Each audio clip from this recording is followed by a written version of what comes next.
Hey, I can do video blogs.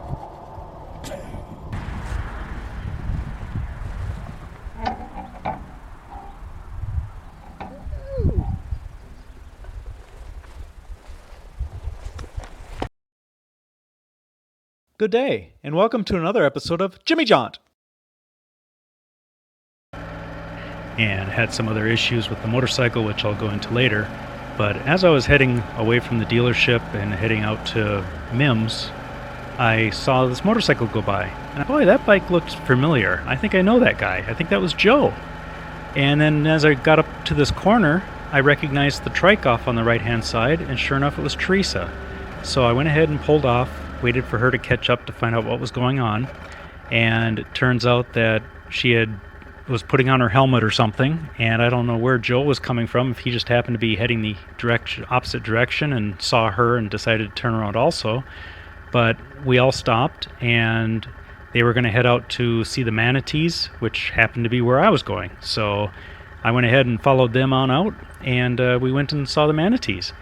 But anyways, I had left work, and it really hadn't gone well. Just kind of one of those days. And I got out to the motorcycle, cranked it over, and it backfired and then stopped, wouldn't start. So I turned off the ignition, let it sit for a while, turned it back on, got it started after cranking for a while, almost like it flooded. And once the bike started, it was running really rough and gave me an error code 14 on engine warning, or engine error. So I shut off the bike, waited a minute, turned it back on. As soon as it started, it went to engine error 14. So I went ahead and decided, well, it's running. I'm going to run it down to the store, the service center, and see what they have to think of it. So I got out onto the main road, and once the bike warmed up and the throttle dropped down to a normal idle, not a cold idle, it wouldn't stay running. So I'd get up to an intersection, pull in the clutch, it would drop down below 1,000 RPMs, and then within a couple seconds it would choke itself out. So it was almost like it was getting too much gas, and it kind of smelled like it was getting too much gas.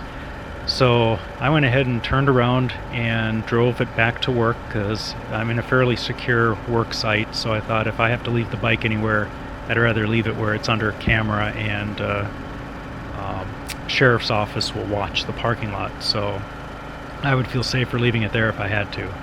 So I figured I'd go in, call the dealership, and look it up online all at the same time and see what we came up with. So the dealer had a hard time looking for the answer. Turned out that their system didn't have a direct answer for what the 14 meant. So they hinted and hawed around, well, it could be battery, it could be this, could be that. And finally he came up with, well, it sounds like it's a fuel pump issue. So at the same time I was searching Google, and I came up with an R6 that had the same error, and they said battery. And then somebody else in the forum had mentioned that their R6 was getting a 14, and it turned out it was a vacuum hose that goes to the air inlet valve. So I thought, well, you know what, the dealer said that they would take a look at it. It should be under warranty because I had the Yes coverage for 5 years. They basically cover everything with that. That's amazing coverage. Well worth the extra cost. But I got out to the bike and I thought, you know what, I'm going to look. Since it backfired, maybe for some odd reason it blew that line right off the throttle body. So I looked around the throttle body between the tank and the side panel, and sure enough I saw a vacuum nipple that had no hose attached. So I reached in there blindly with my fingers and I felt a loose vacuum hose. So I went ahead and put it on that nipple, started the bike up. Within a couple seconds it was perfectly fine. So the error code went away, idle was nice and smooth, and it was running like it should.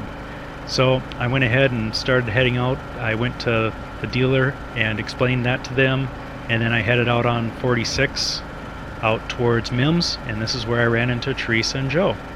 So back to the main story. So we continued on, got over to the Merritt Island area. I can't remember the name of the town, something Hurst, but there's a drawbridge right there.